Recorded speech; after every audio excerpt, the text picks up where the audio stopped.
Knowing how to delegate tasks effectively is crucial if you want to be able to scale your business. By the end of this video, you're going to know exactly how to do that. Hey, I'm Megan. For plenty of proven tips for how to make more money as a freelancer, be sure to click on subscribe and hit the bell so that you're notified when I upload new content every Thursday. Off to a great start! Many of us start our business as a one-person show, and that's totally okay. But the problem is you are only one person and there are only so many hours in the day. Don't be offended, that's the case for all of us. What this means though is that eventually you're going to hit a plateau.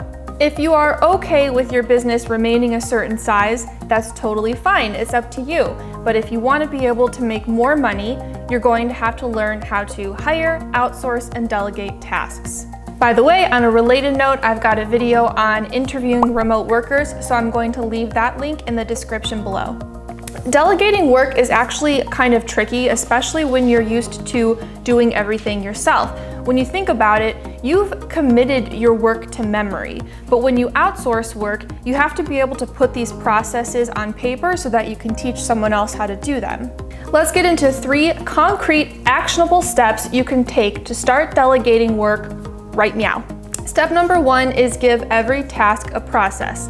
Every single one. Responding to emails, scheduling out social media posts, scratching their butt, everything.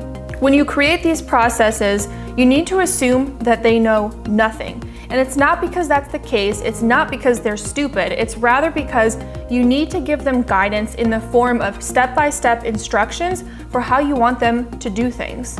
They're not psychic. Or maybe they are, I don't know. Let me show you an example of just how specific I get with my remote workers. I'm gonna show you my screen. This is how I taught one of my team members to write tweets for a client. In sentence 1, they need to introduce the topic and use a call to action. Then they put the link. Then in sentence 2, they needed to comment on the article. Then an emoji, followed by 1 or 2 hashtags, and tags to any applicable pages. Under that, the image. All my girl had to do was plug in the correct information following the template that I gave her. There was no guesswork required. I know this might sound a little bit suffocating. Do you not give your remote workers any room to be creative? Of course you do.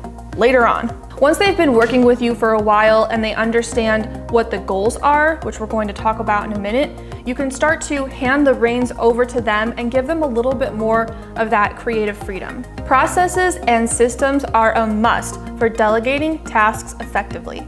Step number 2 is provide these processes in both text and video. We're talking about training materials here. So for the text version, it can be in a Word doc, a Google Drive doc, a PDF, it doesn't matter as long as it's in text, and then you give them a second version as a recorded video. This will most likely mean a screen share where you are performing the task on your own computer and recording your screen. We do this for a couple of reasons. For starters, everyone learns differently. Some people retain more information when they read it in words, but overwhelmingly, people retain information a lot better when they see it on video. That's why videos are so powerful in digital marketing. And that kind of goes into the second point.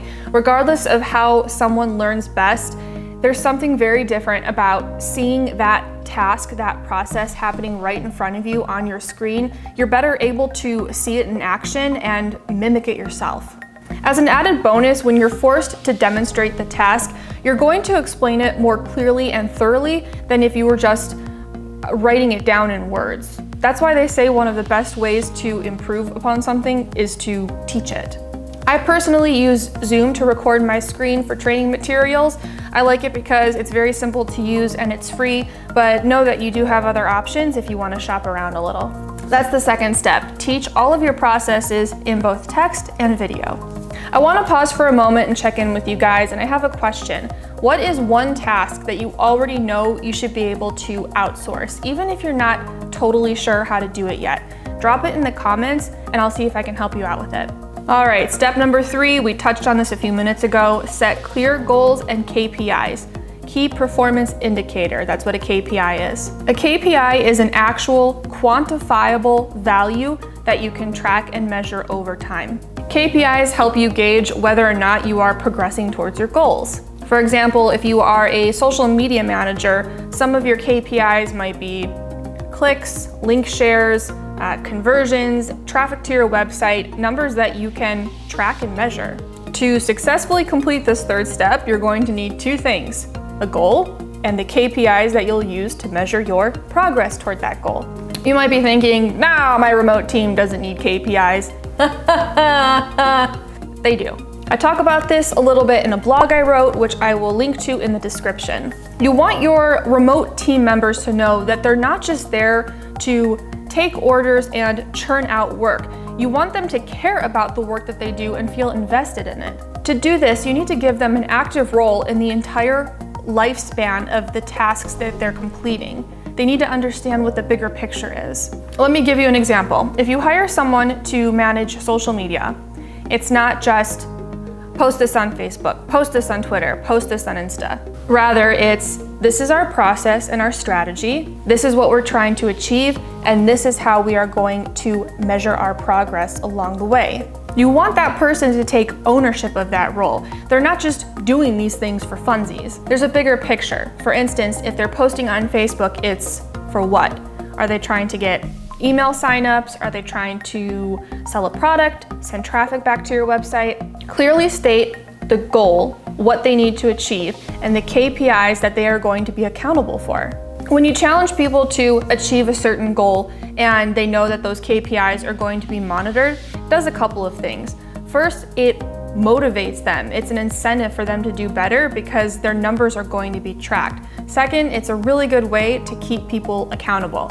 And as an added bonus, there's only one way you can really know if your strategy is working, if it's paying off, and that's if you are measuring the progress that you make along the way. Otherwise, you're kind of just guessing. You can outsource just about anything. I've outsourced blogging, social media. People outsource their email accounts. You can hire people to manage your inboxes.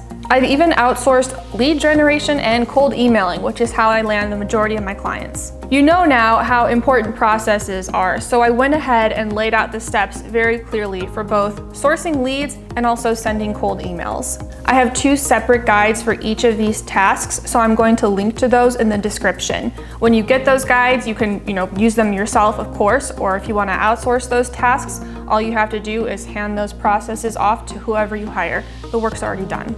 If you have any questions about what I've covered in this video, just shoot me a comment and I'm always around to help. I respond to every comment, or just say hello so we can be friends.